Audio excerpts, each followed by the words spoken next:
কেমন আছেন? আলহামদুলিল্লাহ। প্রিয় ভাই বোনেরা, আজ বহু বছর পর এই ঠাকুরগাঁর মাটিতে আমি আবার আসতে পেরেছি, সেজন্য আল্লাহর কাছে হাজার লক্ষ কোটি শুকরিয়া।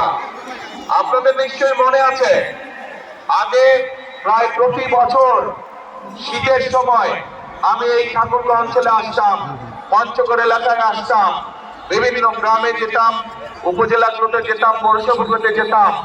দুস্থ মানুষ, বয়স্ক মুরব্বী যারা আছেন, মা বোনেরা ছিলেন, দুস্থ নারী যারা, তাদের জন্য শীতের সময় গরম কাপড় কম্বল নিয়ে আমরা হাজির হতাম এবং হাজার হাজার মানুষের কাছে চেষ্টা করতাম সেই গরম কাপড় পৌঁছে দিতে, যাতে তারা শীত থেকে নিজেদেরকে রক্ষা করতে পারে।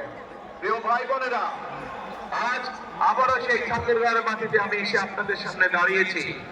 আজ এসেছি আপনাদের সামনে ভিন্ন একটি পরিস্থিতি বা ভিন্ন প্রেক্ষাপটে। প্রিয় ভাই বোনেরা, আগামী 12 তারিখে নির্বাচন, আগামী মাসে, এই মাসের 12 তারিখে নির্বাচন। এই নির্বাচনে বাংলাদেশের মানুষ তাদের যে অধিকার কেড়ে নেওয়া হয়েছিল, সেই অধিকারের প্রয়োগ করবে বাংলাদেশের মানুষ। বাংলাদেশের মানুষ গত 1 যুগ ধরে তাদের কাছ থেকে যে রাজনৈতিক অধিকার, কথা বলার অধিকার কেড়ে নেওয়া হয়েছিল, সেই অধিকার বাংলাদেশের মানুষ প্রয়োগ করবে। প্রিয় ভাই বোনেরা, এই মাঠের মধ্যে যে লক্ষ লক্ষ মানুষ আপনারা উপস্থিত হয়েছেন, এই মঞ্চের পাশে ছোট্ট একটি মঞ্চ আছে, যেখানে কয়েকজন মানুষ বসে আছেন।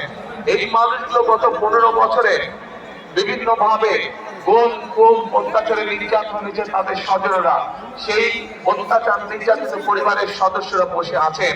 যে মানুষগুলো আজ এখানে বসে আছেন, তারা তাদের যে স্বজনদেরকে হারিয়েছেন বিগত 1 যুগ ধরে, সেই স্বজনরা এই বাংলাদেশের মানুষের ভোটের অধিকার